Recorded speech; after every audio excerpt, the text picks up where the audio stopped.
Hello, hello, hello.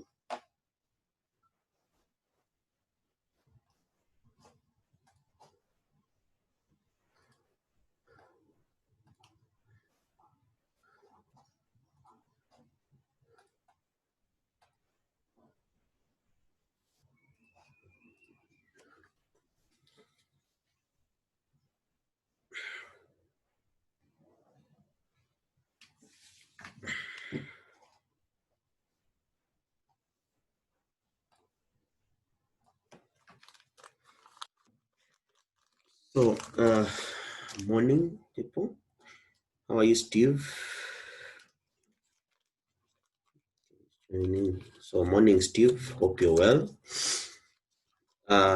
Welcome to this class today on knowledge representation. Been long since we have had a class. I believe you are aware there has been an issue with the big blue button. So today I decided, why don't I just schedule a class here on Zoom so that we could be able to have this class and talk about several aspects which we left at the last time. So I believe you can hear me. Cynthia, you can hear me. I believe you can hear me.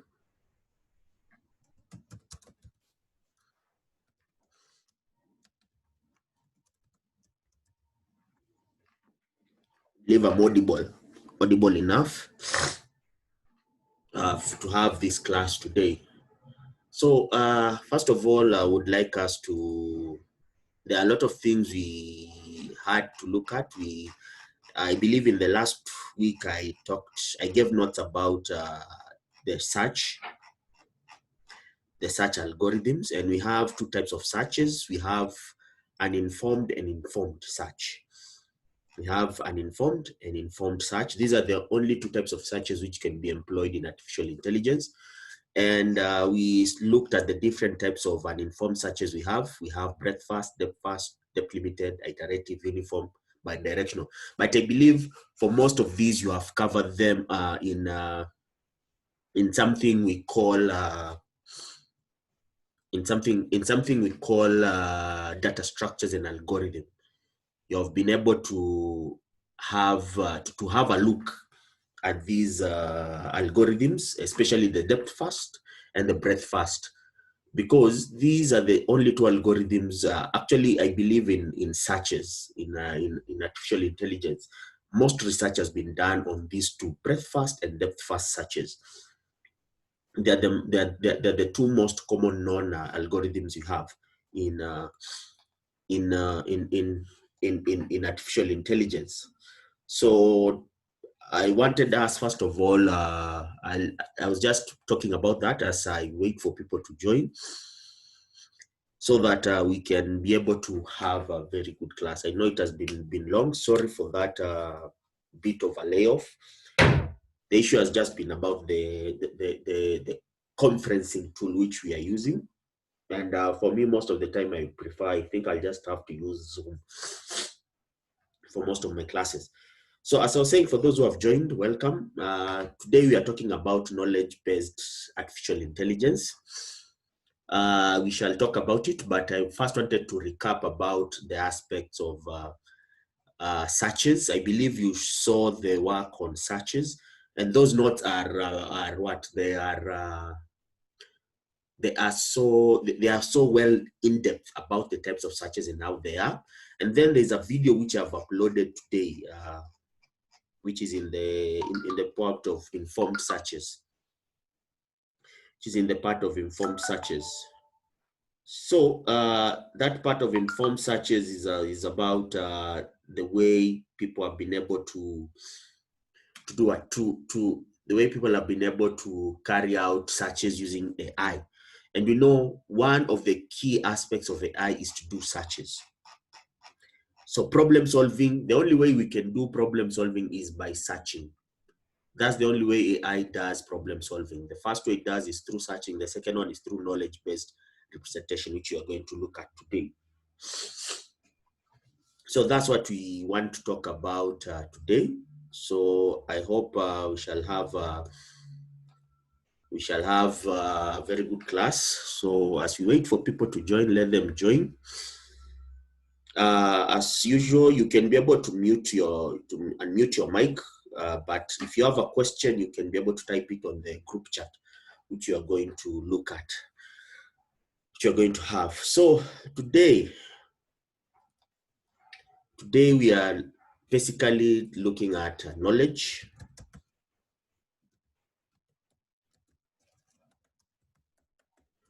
Knowledge-based, we call it knowledge-based, representing knowledge. So knowledge-based agent, that's what you are looking at, knowledge-based agent. That's the first thing we shall look at. And we would like to know, what is knowledge? How is knowledge used in artificial intelligence and everything? So we need to know the types of knowledge and how this knowledge can be represented in most of these aspects that we are talking about. So as I start off, we need to know what is knowledge, because that's the first thing you have to ask yourself. What is knowledge? And knowledge is basically, but it's basically,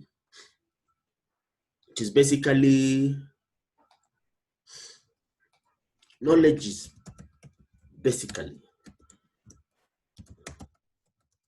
basically facts,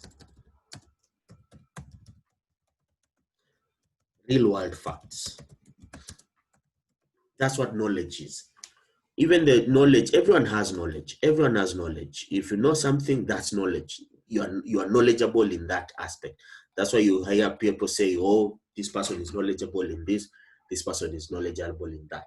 And knowledge is basically facts, real world facts. That's one thing you have to understand. This is not facts that are gotten from a certain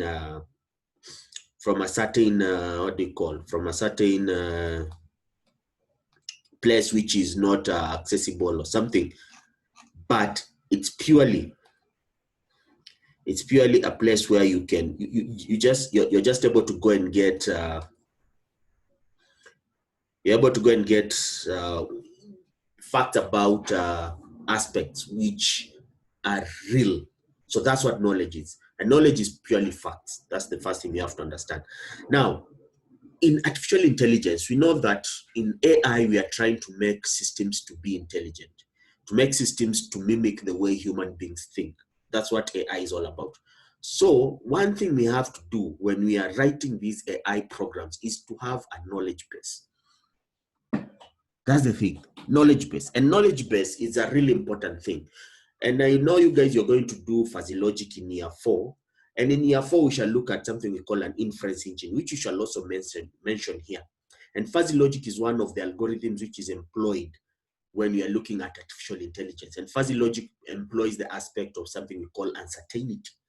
So as you can see, with knowledge base, it means that this knowledge comes from somewhere. Knowledge comes from somewhere. And that source of knowledge is us. That's the thing we have to understand. So when we are writing these algorithms, we are writing these algorithms with the knowledge we have in our mind, so that this machine can be able to behave the way we are able to behave. So that's why we have to come and look at what we call knowledge-based agents. So the first thing you have to understand is that knowledge is facts, from real-world facts, and knowledge comes from the source, which is us. That is one thing we have to understand. Knowledge is usually us. Knowledge comes from us. So if it comes from us, then it means that we must have a knowledge base. So we must have a knowledge base. It comes from us, then you have a knowledge base. And a knowledge base is basically a repository for storing facts, something we call inferences, and it's about storing facts, inferences, yeah, and knowledge. The best kind of knowledge base we have is our brain. That's the first thing we have to understand, our brain. our brain is the de facto knowledge base that we have, because we have various types of, we in our brain, we can do something we call memorization. I believe most of you, we usually do memorization, especially when it comes to exams and everything. Most of us start memorizing and cramming things. And where do we cram? We don't cram them and store them in our hands. No, we cram and store them in our brain.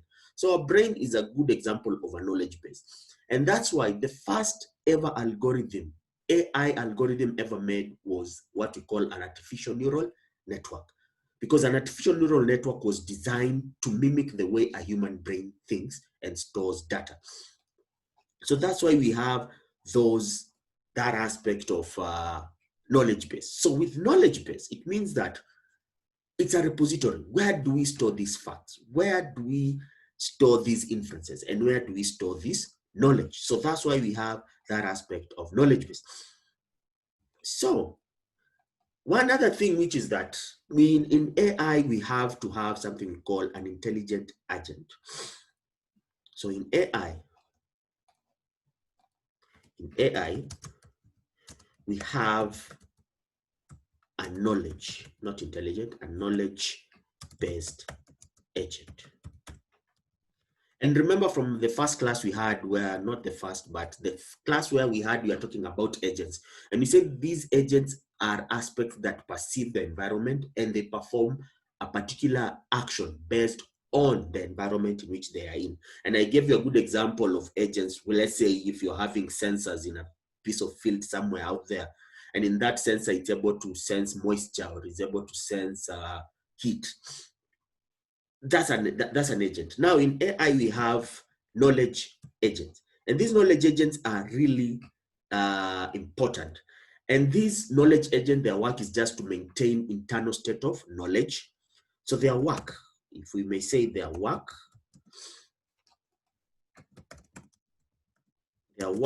is to maintain. Their work is to maintain an internal state of knowledge. Their work is to maintain an internal state of knowledge, reason over that knowledge, update their knowledge after observation, and take actions. These agents can represent the world with some formal representation and act intelligently. So in AI, we have a knowledge-based agent. So this knowledge-based agent, first of all, is collection. It must collect knowledge. Second, it must reason over that knowledge. Thirdly, it must observe. It must update, observe, and take actions based on that knowledge that you're having. So that's what we have. That's what we call a knowledge-based agent. And a knowledge-based agent comprises of two parts. Knowledge-based agent comprises of two parts. Comprised of two parts. It's comprised of knowledge base and inference system. Remember, that's what I say, knowledge base and inference system. Now, knowledge base is the place where we collect and store our knowledge, while inference is the one which is used to take observations and take actions. So inference is the one which is used for thinking in AI. And you'll basically hear people say, if you go to these AI tutorials, you'll hear people say inferencing. It's inferencing. That system is inferencing. When you talk about inferencing, we are basically saying that it is basically working on its environment based on the type of knowledge it has. So knowledge-based agents are composed of two main parts: knowledge base and the inference. So what are the functions of knowledge-based agent? So the functions are as follows. It has like 5 functions. If I may be able to depict it well, let me just put this one here. Okay, Anna, join.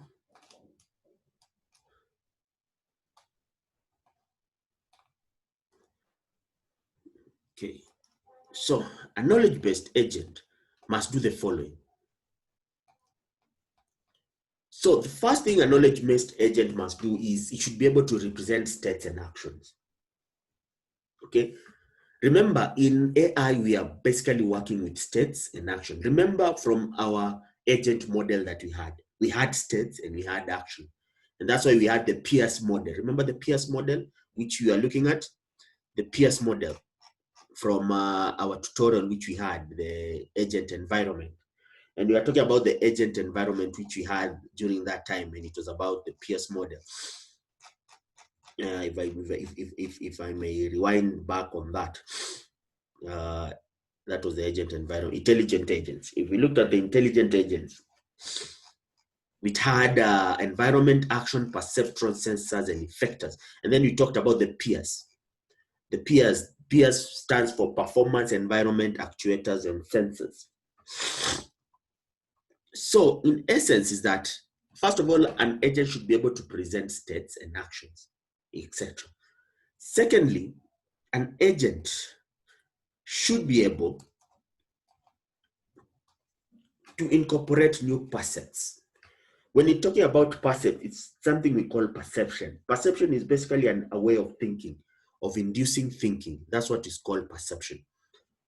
So it should be able to incorporate new percepts, and then an agent can update the internal representation of the world, and then an agent can deduce the internal representation of the world, and an agent can deduce appropriate actions. So basically, when you're talking about a knowledge-based agent, we are saying that this knowledge-based agent should do the work that we do. Because one thing with you can be able to represent states and action. That's true of us human beings. We can be able to deduce that this state, like for example, if right now you're at home, let's give an example of a state. Like for a state, like right now, today I came and posted the link to join the class. Now you saw the state. Now your action was to click the link and join the Zoom class. So you see, you've been able to represent states and actions. And then an agent should be able to incorporate new percepts. New percepts is meaning that you should be able to incorporate new knowledge. Like right now, we are talking about knowledge-based agent. I believe most of you have heard about knowledge-based agent, but now you're incorporating new aspects about knowledge-based agent. You should be able to update internal representation of the world. You're able to update internal representation of the world. That's a human being. That's the way we do. And you can be able to deduce internal representation of the world, and also you can be able to deduce appropriate actions. So you see this knowledge-based agent, the way it is working or functioning, it is purely based on how a human being behaves. That's the thing. They are purely based on how we think. And that's why I say that most of this knowledge comes from us. That's one thing we have to understand and appreciate. Knowledge comes from us. It does not come from anywhere. It comes from us. Okay? And knowledge base is basically a repository of actions. And we have knowledge-based agents. There are two types, knowledge-based and inference system. So for us to learn about this thing, we are actually coming to the fore and realizing that AI systems require knowledge. And where does this knowledge come from? Knowledge comes from us. Okay, knowledge comes from us, the way we perceive it. And secondly, one thing, another thing, which remember I said in the first class we had, I said that knowledge, or the way we perceive our environment, is either through the knowledge we have in our brains or through data that we are having. Nowadays we have big data analytics. A lot of information and knowledge comes from data. So a knowledge-based agent can also be based on data analytics. How does it represent this data? How is it able to see the states and action that it can take based on this data? And I was giving you a good example. Let's say if you have data about people, like right now we have the COVID pandemic. And in that COVID pandemic, we are having some certain symptoms. Why can't we have an AI system whereby if you input this system, these symptoms, it will be able to deduce for you whether you have COVID or not? So you see, that is, you must first of all feed this information. You must give it the knowledge base, and then from that knowledge base, it will be able to perceive based on the parameters you input into it. It will be able to perceive whether this guy has what we call COVID or not. So knowledge base is really important. And nowadays, with the big data analytics frenzy, we cannot go anywhere without having knowledge base. Okay. And through the notes, there are notes which I've shared online. There's an architecture of a knowledge-based agent, and we can be able to see that architecture if I'll be able to share my screen. Let me just share my screen here. So you can see that environment. That is the architecture of a knowledge-based agent. I believe you can be able to see the screen. We have the environment here, and then you have the inference engine, and then you have the knowledge base, and then you have the learning, and then you have the KBA. KBA just stands for knowledge-based agent. So we input environment into the inference engine, and then the inference engine outputs. So when we input from the environment, here we have knowledge. We have knowledge, and then this knowledge, you come and apply algorithms to it. And then whatever it is that we have worked on it, we output. And then we also output and we also store. So there'll be back and forth, because with this knowledge base, a system is supposed to self-learn. Now, this back and forth here is self-learning. An AI system should self-learn.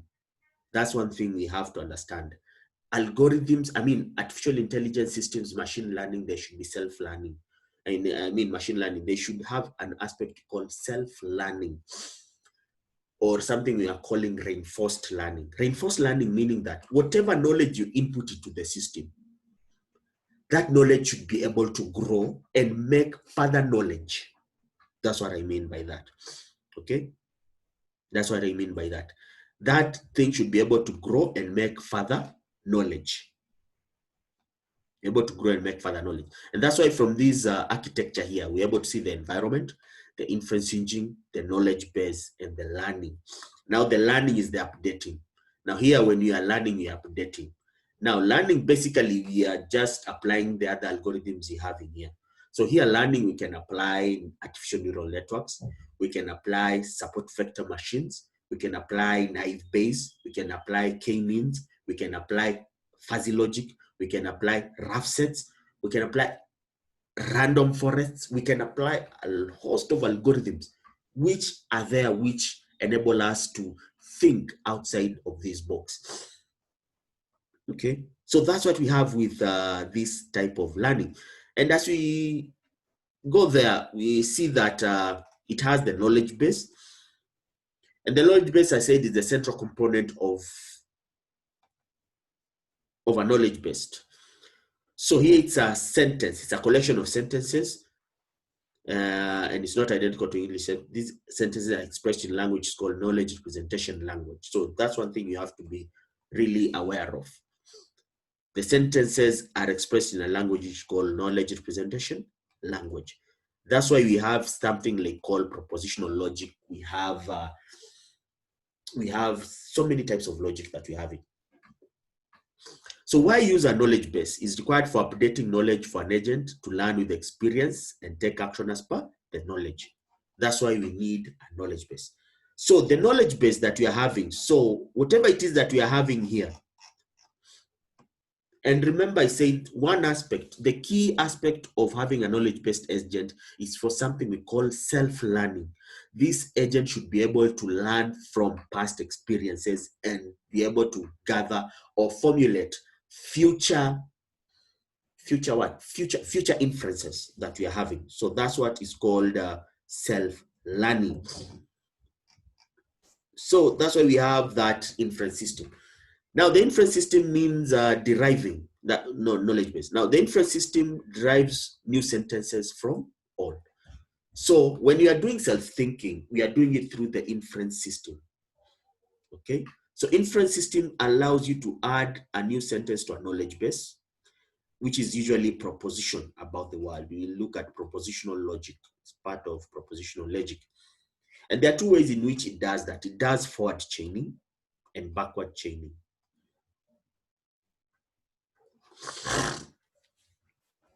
It has forward chaining and backward chaining. So we have that type of inferencing.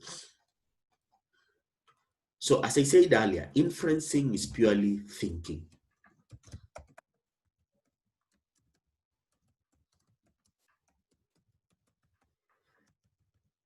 The system is thinking.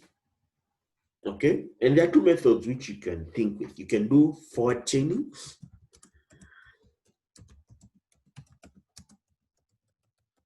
and secondly, you can do something we call backward chaining. Now, forward chaining means that if you're having a problem, you start from the problem, then you formulate a solution. You start a problem, and then the way you do your inferencing, you inference towards the solution. You inference towards the solution. So that's what forward chaining. It's the same way which you do your thinking as human beings. As human beings, we do thinking using forward chaining. I have a problem. And this problem, I'll have to apply some certain aspects to it so that I can so that I can get a solution. Okay? So when you're applying these aspects to it, you're actually inferencing. You have a problem, you're applying inferencing aspects to it so that you can gain a solution. Now with backward chaining, it is now the opposite. You start from the solution and you backtrack to the problem. That's another way of thinking. And I've seen it in most, especially when students are doing their projects. I've seen backward chaining. When students are doing their final project, some students are very cunning. They have the end solution, they have the system, but now they do not have the documentation and they do not know the problem the system is solving. So they do backward chaining. So I have my system, I see what my system is trying to solve, and then from whatever my system is trying to solve, I formulate it as the problem. That is what we call backward chaining. That is what is called backward chaining. So that's the two methods with which it uses. Okay? It rules mainly in two rules which are given as forward chaining or backward chaining. So forward chaining means you start from the problem, you go to the solution. Backward chaining means you start from the solution, you come to the problem. Okay, so you have those actions which are performed. Now, sorry about that. Now, operations performed by the knowledge-based agent. We have the three operations. The three operations which are performed. We have tell, ask, and perform. Okay, so the operation tells the knowledge base what it perceives from the environment. The operation asks the knowledge base what action it should perform, and it performs the selected action. The same way, I'll tell you a problem, or you'll ask for me a problem, and then you'll perform. You'll perform the required solution to that problem. So that's what we have with these generic agents, and they, in a sense, they are all, in a sense, that's how they usually perform. The knowledge-based agents that you have, that's how they usually perform. So tell, ask, perform. Those are the three functions, the three operations which are performed by a knowledge-based agent. So the structure, this is a structure which you usually have. So we have a function. So this is like an algorithm for that agent. We have a function. And then from this function, we call it, let me just put it in a good highlight. So we have function, we call it knowledge-based agent, which is a perceptron, a percept. Percept is something that is feeling the environment and it's like a sensor. And then persistent knowledge-based knowledge. So counter, you have a time, then you tell to make a sentence, then the action, you make a query, and then tell what did that action or query do, and then you increment. So that's what this knowledge-based thing does. So the knowledge-based agent takes percept as input, returns an action as output, and the agent maintains the knowledge base. And it's initially has some background knowledge of the real world, and it has counter to indicate the time for the whole process. This counter is initialized with 0. So each time,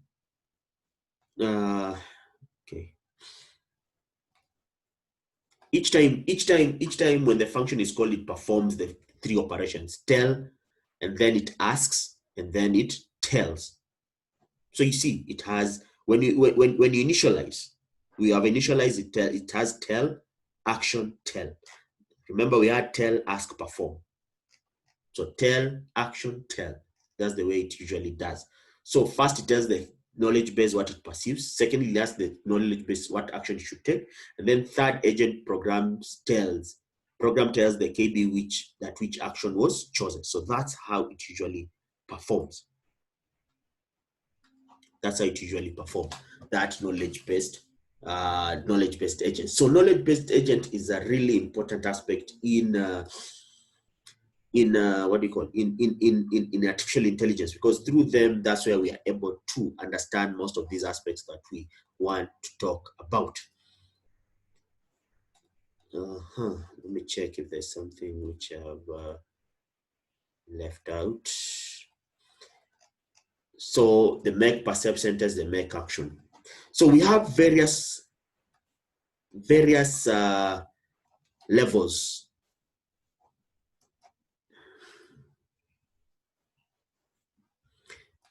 We have various levels of knowledge-based agent.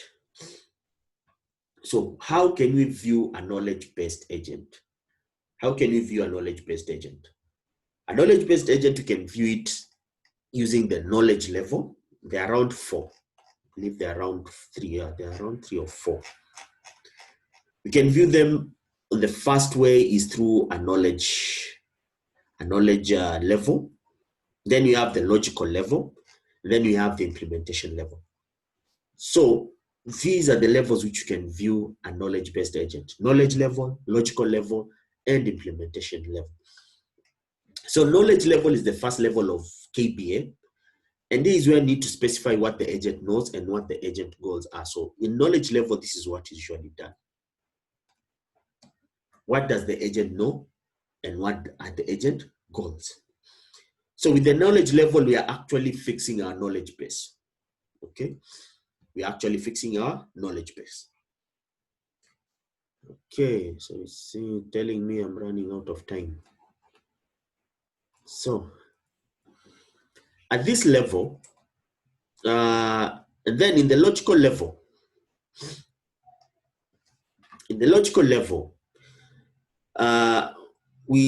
at this level, we understand how the knowledge representation of knowledge is stored. So here, how do we store the knowledge? That is at the logical level. How do we store the knowledge? So here, the sentences are encoded into different logics. Remember, we said that we use, there's a thing which we said here that we don't expect it. So we say that the sentences are expressed in a language which is called a knowledge representation language. So meaning that in this logical level that we are having here, it is now which is taking these natural language sentences that we are used to, and it transforms them into knowledge language. Okay, it transforms them into knowledge language. It encodes them into a language which the system can, or the agent can be able to understand. So that's what happens in the logical level. And in the implementation level, so this is the physical representation of the logic and knowledge. That's the implementation level. At the implementation level, agent performs actions. So actions are performed. At the implementation level, agent perform actions as per logical and knowledge level. So here the implementation is whereby you do the actions. You perform the function which is supposed to be performed. Okay, so that is what is happening with this implementation level.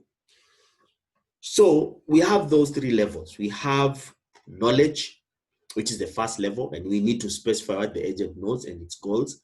Logical level, we have to represent that information in the knowledge level into knowledge language. And then the implementation is whereby we implement the knowledge level and the logical level so that we can have actions and they are perceived,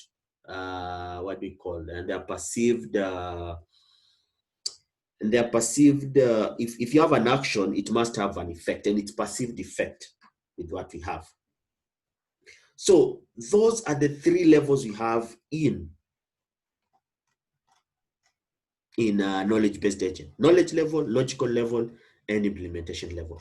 Now, one thing we have to differentiate between a knowledge, we can be asked to differentiate between a knowledge-based agent and an intelligent agent. No, you can be asked to differentiate between those two. What is the difference between a knowledge-based agent and an intelligent agent? Because both of them are agents, but then we have intelligent agents. Okay? Intelligent agents. So we have knowledge and intelligent agents. But in essence, both of them are nearly the same, because both of them, they must perceive from the environment, and they must be able to update whatever information they have based on the actions they perform on the environment. Remember, these agents are not running on air. They are placed in an environment, and from this environment, they are able to gain data and information and be able to work on that information as it is required. Now, anyone who might be having a question before we continue? I'm seeing that this thing is telling me that our time is nearly running out of time. I don't know, I thought it had upgraded to 40 minutes, past 40 minutes, but we shall see the way it behaves. Anyone who might be having a question? I want to see the what?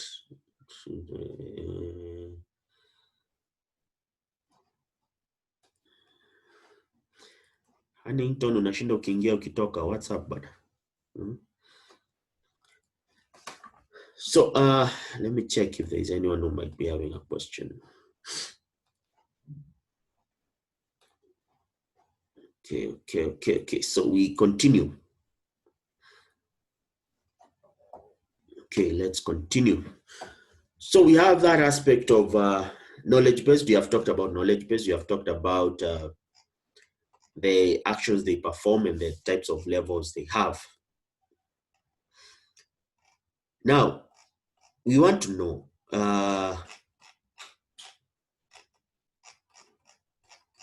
something which I want us to talk about, types of knowledge.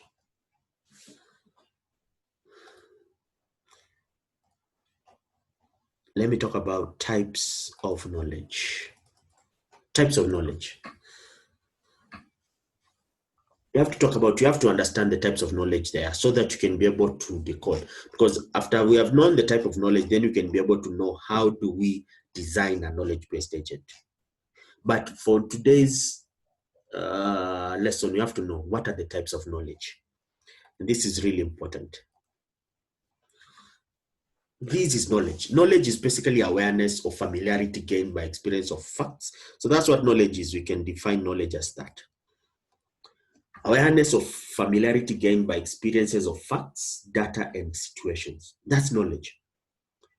You gain awareness of familiarity through experience, through facts, and through data, in any situation, data, and fact. Because remember, I said that nowadays, because of big data analytics, you can gain knowledge through what? Data. So data is a key way of us gaining knowledge, or having an AI system gain knowledge. So there are various types of knowledge. So knowledge can be designed as this. We have declarative knowledge, we have heuristic, we have meta, we have procedural, and we have relationship or structural. Declarative are object facts. Okay. Knowledge is to know about something. This includes concepts, facts, and objects. That's declarative. Like, for example, a good example of declarative knowledge is that you cannot live without oxygen. That's declarative. That's declarative. And then we have heuristic. Heuristic is basically something, rule of thumb. When you say something is rule of thumb, it means that it's from an expert. Heuristic knowledge is from an expert. So we have rule of thumb. And then meta is knowledge about other types of knowledge. When you talk about something is meta, like, for example, metadata is data about data. So meta knowledge is knowledge about other knowledge.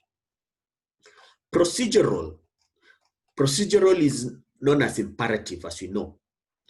So, which is responsible for knowing how to do something.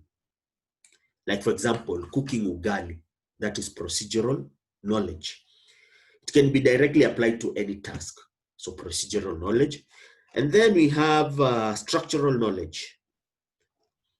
Structural knowledge basically is basic knowledge to problem solving.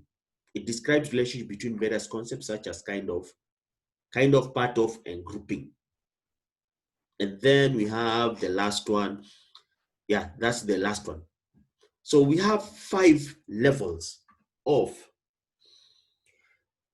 knowledge: declarative, heuristic, meta, procedural, and structural. So you have to understand this knowledge that you're having, which type of knowledge is it and how is it applied in our real life. So there are 2 ways in which we can be able to build. There are 2 ways in which you can be able to build a knowledge-based agent. After you have known the types of knowledge we have declarative, heuristic, meta, procedural, and structure. There are two approaches to build a knowledge-based agent. We can either build it using declarative approach or procedural approach. Those are the only 2 approaches we have: declarative or procedural.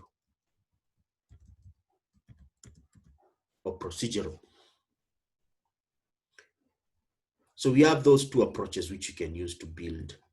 So declarative is where we can create knowledge base by initializing with an empty knowledge base and telling the agent all the sentences with which we want to start with.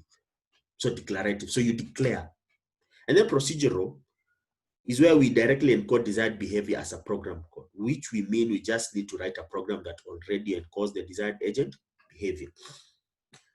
Now, this is really important. A successful agent can be built by combining both of them.